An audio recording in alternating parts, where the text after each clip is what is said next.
l'emballage de la seringue en la laissant dans la partie plastique transparente. Vous ouvrez ensuite l'aiguille 18G, vous retirez l'emballage et vous l'adaptez au bout de votre seringue. Et ensuite, vous prélevez le produit. Donc ça peut être soit une poudre à reconstituer avec un solvant, soit directement un produit.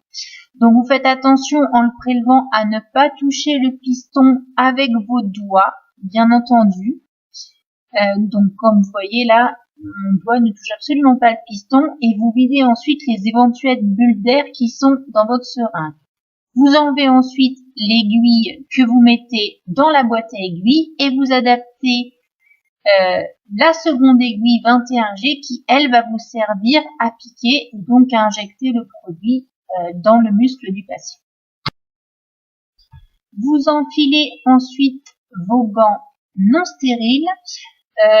Vous avez 2 petits cotons qui sont prévus depuis le début du soin. Vous en imbibez un d'alcool et vous en gardez un sec qu'on utilisera après que l'injection ait été faite.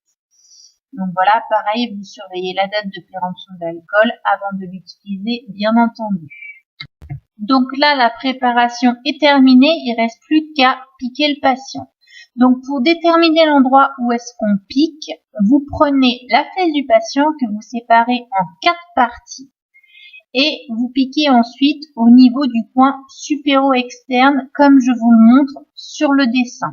Donc bien sûr pour cette vidéo je ne vous montre pas mes fesses et je ne me suis pas piquée, vous avez vu la taille de l'aiguille, faut pas abuser.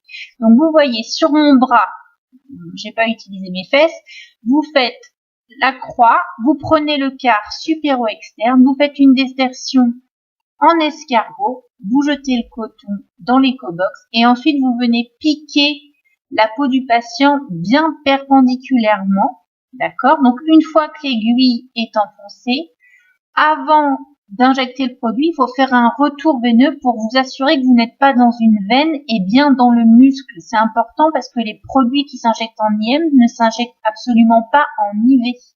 Vous allez voir ensuite, je vous montre comment je fais de profil, vous allez mieux vous en rendre compte. Donc là, l'aiguille est enfoncée, et vous voyez avec mon pouce, je tire en arrière pour m'assurer qu'il n'y ait pas de sang qui revienne avant d'injecter mon produit. Alors faites attention, vous voyez vraiment avec le patient, il y a des produits qui brûlent, il y a des produits qui sont excessivement douloureux à injecter, donc il faut vraiment vous adapter à sa douleur pour injecter, pour déterminer la vitesse à laquelle vous injectez votre produit. Ensuite, avec le petit coton sec, vous massez à la demande du patient, vous enlevez l'excédent de sang parce que parfois ça peut saigner. Vous jetez la compresse,